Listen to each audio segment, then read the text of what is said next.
जय माई भक्तों, आप लोग कैसे हैं? आशा करते हैं आप सभी लोग सुखी होंगे, संपन्न होंगे, स्वस्थ होंगे। माता रानी का आशीर्वाद हमेशा हमारे व्यूवर्स और सब्सक्राइबर पर ही बना रहे। सदा सकारात्मक सोचें, सकारात्मक रहें, सकारात्मक ही करें, तभी मंत्र साधना सिद्धि में आप सफल हो सकते हैं जब आप सकारात्मक रहेंगे।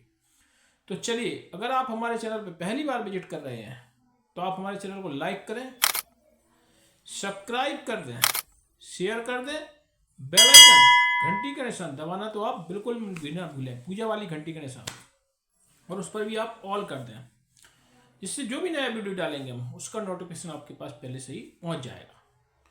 तो चलिए, आज जो मैं साधना लेकर आया हूँ वह है जो दर्पण होता है। दर्पण द्वारा आप सब कुछ पता कर सकते हैं। किसी का जैसे किसी घर में चोरी हो गई है तो आप चोर को भी पकड़ सकते हैं। और इसी शीशा में आप देखकर आपको इस जो शीशा है ना, इसको अगर आपने इस शीशा को अगर आपने सिद्ध कर लिया, ये शीशा है, इसको दर्पण बोलते हैं, शीशा बोलते हैं, या आपके जो भी बोलते हैं, तो इसको हमको कमेंट करके बताना। इसको सिद्धि प्राप्त करने का, इसमें आपको सब कुछ टीवी की तरह दिखेगा। अगर आपको ये साधना आपने कर ली तो आपको इस दर्पण में टीवी की तरह सब कुछ दिखेगा। तो आपको इसके द्वारा आप जैसे आप उनके पास कोई पूछने आता है तो किसी का भी अब इससे भूत भविष्य वर्तमान भी बता सकती है।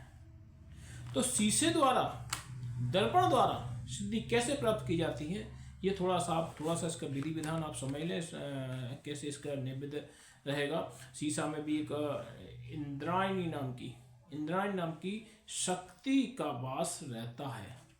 इंद्रायणी नाम की शक्ति का वास रहता है। वह आपने अगर सिद्ध कर ली तो आप दर्पण द्वारा किसी का भूत भविष्य वर्तमान बता सकते हैं, या किसी की कोई चोरी, कोई सामान चोरी हो गया है, वह कितनी दूरी पर है, या कौन सी दिशा में है, घर का है आदमी या बाहर का आदमी है, ये सारी चीज़ें दर्पण बताएगा आपको। अब इसकी सिद्धि आपको कैसे प्राप्त करना है, आप थोड़ा सा उसमें उसको थोड़ा सा जो सामग्री उसको नोट कर लें। 3 कलश लगने वाले हैं, 5 पान के पत्ता, 5 लौंग, 5 सुपारी, 5 इलायची, 5 बतासे, ये आपको इकट्ठे करके रखना है। कुछ खुले पैसे, छुटकर पैसे के, जैसे मान के चलो 5 रुपये, 10 रुपये, जो भी दक्षिणा के लिए चाहिए पड़ता है। और इत्र आपको गुलाब की लगेगी। वस्त्र जो है आपके सफ़ेद धारण करना होंगे। दिशा आपकी पूर्व की रहेगी। और इसका जो साधना काल जो है ना, रात्रि 12 से लेकर 2 के बीच में इसका साधना होगी। दर्पण की साधना रात्रि 12 बजे से लेकर 2 के बीच में होगी। और आपको सारी सामग्री लेकर आप चाहें तो आप घर पर भी ये साधना कर सकते हैं, चाहें तो कहीं शमशान में अकेले में या कहीं भी कर सकते हैं। तो गुलाब की इत्र लगने वाली है, वस्त्र सफ़ेद रहेंगे आपके। और आप अब ये सामग्री सारी चीज़ इकट्ठी करके, और आप दिन सोमवार का रहेगा। थोड़ी ये कठिन साधना है, क्योंकि इसमें ऐसा होता है कि साधना करने में कभी कभी शीशा चटक जाता है, तो नेगेटिव शक्तियाँ ज़्यादा हावी रहती हैं इस साधना में। दर्पण की साधना होती है, आप इस दर्पण के द्वारा आप किसी का भी भूत भविष्य वर्तमान बता सकते हैं। तो चलिए, साधना आपको कैसे प्रारंभ करने हैं। 3 कलश जो आपको लेना है, तो सबसे पहले तो आप जहाँ भी साधना करना चाहते हैं, आप घर में करना चाहते हैं, शमशान में करना चाहते हैं, या आप खेत में करना चाहते हैं, खलिहान में करना चाहते हैं, कहीं भी साधना हो सकती है। घर में आपको कोई कमरा में साधना करना चाहते हैं तो उसको आप धो लें, वॉश कर लें अच्छे से। और जो गुलाब की ज्योत रहेगी उसको पूरे कमरे में चारों तरफ लगा दें, ये तरह। और कलश स्थापित कर लें। थोड़ा सा गेहूँ के या चावल के उस पर कुंडी बना लें, उस पर गेहूँ उस पर या चावल की कुंडी बनाकर उस पर कलश स्थापित कर दें। और कलश पर अगर नाम, कई लोग कहते हैं नाम भूल जाते हैं, तो पहले कलश पर गुरु का कलश लिख लें, प्रेतराज का कलश लिख लें, तीसरे आपका कुल देवता का कलश। तो चलिए, आप साधना प्रारंभ करना है। और नैवेद्य के रूप में आप कोई भी दूध से बनी मिठाइयाँ ले सकते हैं। तो चलिए, साधना प्रारंभ कर सकते हैं आप। तो सबसे पहले तो आपको अपने गुरु के कलश का पूजन करना है। रोरी, अक्षत, सिंदूर, कुमकुम इत्यादि लगा दें। और रोरी, अक्षत, सिंदूर, कुमकुम इत्यादि लगाकर आप उस पर 1 पान का पत्ता लें, उस पर लौंग, इलायची, सुपारी, बतासा रख दें। 5 रुपये, 10 रुपये जो भी दक्षिणा हो उस पर रख दें और उनको अर्पित कर दें। और गुरु ब्रह्मा, गुरु विष्णु, गुरुदेव महेश्वरा, इस मंत्र का जाप करें। 51 माला अपने गुरु मंत्र की जाप करें। जिससे आप जो साधना करने जा रहे हैं तो उसमें जो नेगेटिव शक्तियाँ, जैसे आप साधना करने प्रारंभ करते हैं उसमें नेगेटिव शक्तियाँ पहले से ही हावी हो जाती हैं आपके ऊपर। तो इससे आपकी देह की सुरक्षा होगी। अगर आप गुरु का मंत्र का जाप नहीं करेंगे तो आपके शरीर को हानि हो सकती है। आपके शरीर को कुछ भी हानि हो सकती है, एक्सीडेंट हो सकता है, आपका बीमार हो सकते, कुछ भी हो सकता है। इसलिए आप नेगेटिव शक्तियों से बचने के लिए आप गुरु दीक्षा अवश्य धारण करें। बिना गुरु दीक्षा के कोई भी साधना या मंत्र जाप ना करें। ठीक है। अब आप अपने प्रेतराज के कलश का पूजन करें।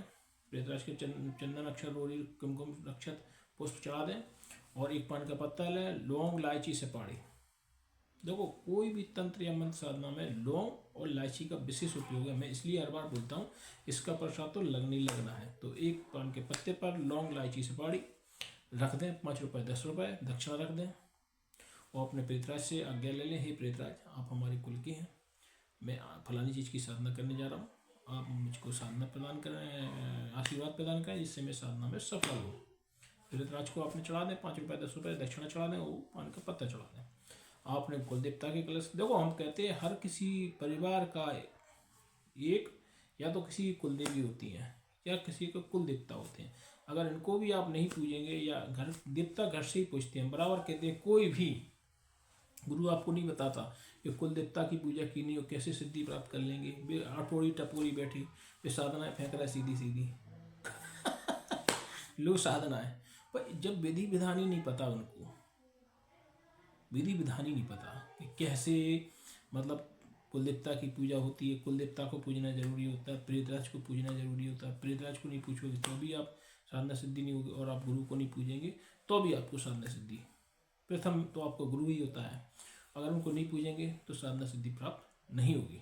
इसलिए आपको ये तीनों को आपको लेकर चलना। कोई भी साधना सिद्धि प्राप्त करने से पहले इनकी साधना, इनकी पूजन जरूरी होता है। जैसे अपन जो मंत्र अपन जाप करते हैं तो उसमें गणेश कलश का पूजन आवश्यक होता है।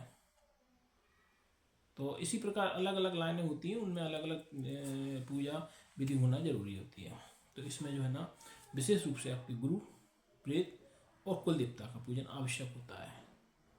तो आप अपने कुल देवता का पूजन करें, गौरी अक्षर, सुंदर, कुमकुम, चंदन इत्यादि लगाकर पुष्प चढ़ा दें, एक पान का पत्ता लें, उस पर लौंग, इलायची, सुपारी चढ़ा दें और एक 5 रुपये 10 रुपये दक्षिणा अर्पित कर दें अपने और अपने कुलदेवताभ्यो नमः।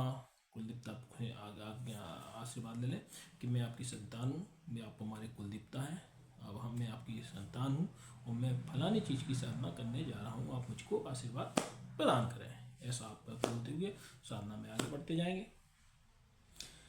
अब आपको जो शीशा, जो दर्पण, ये दर्पण बता रहे थे, इसको आपको अपने पटा पर स्थापित कर देना है।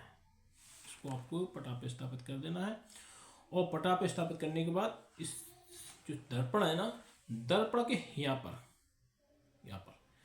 अब एक टक देखना है दर्पण में। ठीक, तो इस दर्पण पे आपको थोड़ा सा जल खींचना है, गंगा यमुना सरस्वती गोदावरी, थोड़ा सा जल खींचना है, क्योंकि ये जो मार्केट से आएगा तो ये अशुद्ध होता है। मतलब ऐसा है कि आप उसमें देखें इसको तो ये अशुद्ध माना गया है। तो उसको पहले आप थोड़ा जल का संचलन करें और ओम गंगा यमुना सरस्वती गोदावरी कावेरी नर्मदा सिंधु कावेरी जल स्नान सत करो, इसको आप थोड़ा सा जल छोड़ दें और चंदनम कर्णम दिव्या चंदन लगा दें, डोरी लगा दें, अक्षत लगा दें, इसके ऊपर छोड़ दें और पुष्प चढ़ा दें, एक पान का पत्ता लें, लौंग, इलायची, सुपारी इस पर रखेंगे, 5 रुपये दक्षिणा, जो भी दक्षिणा हो उसको आप अर्पित कर दें। और जो दूध से बनी मिठाइयाँ हैं उसको आपको बाद में, जैसी शक्ति इंद्रायणी आती है ना, तो आप वचन ले लेना उनसे। इंद्रायणी शक्ति इसके माध्यम से आएगी, किसके माध्यम से? दर्पण के माध्यम से आएगी इंद्रायणी शक्ति। तो आप इस पर उसको अर्पित कर दें और जैसे ही वो आएगी जो, तो ये सबसे पहले आपको इस पर त्रिटक करना है, त्रिटक ये जो, क्योंकि जैसा आप इसका मन, आपका ध्यान इस पर केंद्रित होगा, वो शक्ति आपको एकदम ध्यान में इसी में दिखने लगेगी।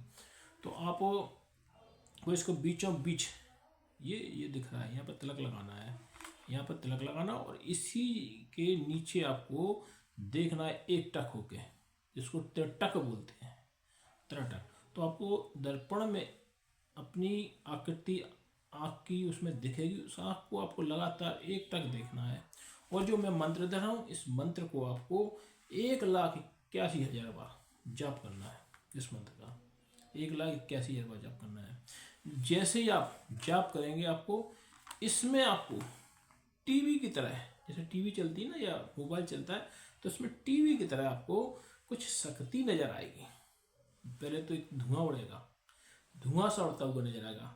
फिर आपको एक कुछ गुब्बारे टाइप का दिखेगा, फटाक की आवाज आएगी, गुब्बारे टाइप का। इस टाइप का आपको इंद्रायणी शक्ति आपको, जैसी वो इंद्रायणी शक्ति इसमें आएगी और आपसे बोलेगी कि बता तेरी क्या इच्छा है, तो आप उससे जो भी आप वरदान मांगना चाहते हैं कि मैं जब बुलाऊं आप मुझे दर्पण के माध्यम से आप मुझको दर्शन देना। मैं किसी का भूत भविष्य वर्तमान बताना चाहता हूँ, या मैं किसी का गड़ा हुआ खजाना बताना चाहता हूँ, या किसी की चोरी हो गई है तो चोर कौन है, या घर का है या बाहर का है। इस तरीके के आप उससे नाना प्रकार की जो भी आपके मन में इच्छा या जो भी आपको किसी को पता ना हो, उसके बारे में आप इससे जानकारी कर सकते हैं। मन में किसी प्रकार की जिज्ञासा या किसी प्रकार का सवाल या किसी प्रकार की आपको कुछ भी जानकारी लेना हो, तो आप हमारे व्हाट्सएप नंबर पर संपर्क कर सकते हैं और हमसे जानकारी हासिल कर सकते हैं। चलिए, आप लोगों को एक विशेष सूचना देने जा रहे हैं कि हर बार की भांति इस बार भी हम गुरु दीक्षा प्रदान करने जा रहे हैं। जो भी साधक गुरु दीक्षा ग्रहण करना चाहता है, वह 14 जनवरी 2026 को गुरु दीक्षा ग्रहण कर सकता है। जो भी साधक साधकाएं अभी से रजिस्ट्रेशन कराएं, अभी से हमारी लाइनें खुली हैं, रजिस्ट्रेशन कराएं। बाद में फिर समय निकल जाने के बाद लोग रजिस्ट्रेशन कराते हैं और फिर कहते हैं गुरु जी हमारी गुरु दीक्षा रह गई। तो हम इसके माध्यम से ये भी बोलना चाह रहे हैं कि जो भी साधक हमारे अगले कार्यक्रम में जिसकी दक्षिणा शुल्क हमारे पास जमा था, वह हमसे अभी संपर्क कर सकता है और गुरु दीक्षा ग्रहण कर सकता है। अभी संपर्क करें कि गुरु जी हमारी दीक्षा रह गई थी, उस अगली गुरु दीक्षा में अत्यधिक भीड़ होने के कारण हमने गुरु दीक्षा ग्रहण नहीं कर पाई थी, तो वो हमसे अभी संपर्क कर सकता है, अपना स्क्रीनशॉट उसका भेज सकता है कि हमने दक्षिणा राशि जमा कर दी थी, तो उसको भी गुरु दीक्षा साथ में प्रदान की जाएगी। उसका नंबर बल्कि पहले लगा लिया जाएगा। भाई उन अपूरी टपूरी गुरुओं में से नहीं है कि आपसे ही मैं लड़ रहा है, भी चिल्ला चाटे ना गुरु आपसे ही मैं लड़े। हमारे पास तो हजारों में फ़ोन आते हैं, बड़ी मुश्किल से हम फ़ोन उठाते हैं, बड़ी मुश्किल से लोगों का संपर्क हुआ है हमसे। कई बार गुरु कहते हैं भाई हमारा तो जो स्थान है भाई फेमस है, हमें बोल दिखाने की जरूरत नहीं। 10-5 लोग कमरे में बिठा रहे हैं, उनको अनुभव बांट रहे हैं, कछु बांट रहे हैं, नहीं, हमें ना कछु बांटने की जरूरत है और ना हमारे पास हमें कोई कमाई करने है कि हर महीना साधना फेंक दे, नहीं, या हर महीना दीक्षा फेंक दे, नहीं। जब शुभ समय होगा तभी आपको गुरु दीक्षा प्रदान करेंगे। गुरु दीक्षा हमें अपनी आवश्यकताओं के हिसाब से नहीं करते कि हमें जब पैसे की जरूरत पड़ेगी तो हमने गुरु दीक्षा फेंक दी, नहीं। 10-12 दिन में कहीं गुरु दीक्षा, मूर्ख लोग रहते हैं, ऐसा होता है कि गुरु दीक्षा 10-15 दिन में हो जाए। भाई कुछ सब मुहूर्त या कुछ विशेष दिन होता है तब गुरु दीक्षा प्रदान की जाती है। अब जो ऐसे बैठे हैं फर्जी जो साधक जो गुरु बैठे हैं, वे ऐसी साधनाएं फेंक देते, फिर उनकी गुरु और शिष्यों में लड़ाई मची, गुरु शिष्यों में लड़ाई मची, तो पता चला phone switch off, comment switch off, सब स्विच ऑफ। वो फिर लग रहा है कि ऐसा, अब देख तो रहे आप कंडीशन कहाँ है, गुरु को गाली दे रहा है, गुरु चेलन को गाली दे रहा है, गरिया चल रहा है, काय के बनने उल्टी सीधी सब कुछ कर रखा है। तो हम ये कहते हैं कोई भी गुरु बनाने से पहले उसकी जानकारी ले लें भरीपूर, उसके जो देख लें कि कमेंट में क्या क्या अच्छी बुराई भलाई लिखी है, सारी चीज़ें देख लें। कमेंट ही बंद हो तो समझ में आया कि गुरु कैसे है। भाई ऐसा आपको समझ में तो आना चाहिए, गुरु ईमानदार है, गुरु योग्य है, गुरु के मुंह पे कभी गाली नहीं होती है, कभी अपशब्द नहीं होते। अगर आपने हमारे कभी खराब भी बोल दिया तो भी हम अपशब्द नहीं बोलेंगे, गुरु तो गुरु ही होता है। तो ऐसा नहीं होता, वो तो बदमाश टाइप के होते हैं, देखो किस तरीके से गुंडगी टाइप की बातें करते हैं। तो इस तरीके के गुरु थोड़ी ना होते हैं। गुरु होना चाहिए सात्विक, हरदम चेहरे पे मुस्कान होना चाहिए और सात्विक गुरु होना चाहिए। तो पानी पियो छान के और गुरु बनाओ जान के, हम एक ही नारा देते हैं सदा, पानी पियो छान के गुरु बनाओ जान के। बदमाशों को गुरु बना लोगे, लास्ट में कुछ लगने वाला नहीं है, फिर लड़ते रहो आपस में, गुरु उससे साफ सही में लड़ते रहो और एक दूसरे को गरियाव करते रहो, तो का मतलब को ये बनने कदी जो बनने कदी वो मतलब का हुई है बात अच्छे गुरु प्यारे से बनाओ कि आपको उसको गाली गलौज ना करना पड़े। तो यदि ये जानकारी आपको अच्छी लगे तो आप हमारे चैनल को लाइक कराएं, सब्सक्राइब कराएं, शेयर कराएं, बेल आइकन घंटी का निशान दबाना तो आप बिल्कुल भी ना भूलें। जय माई।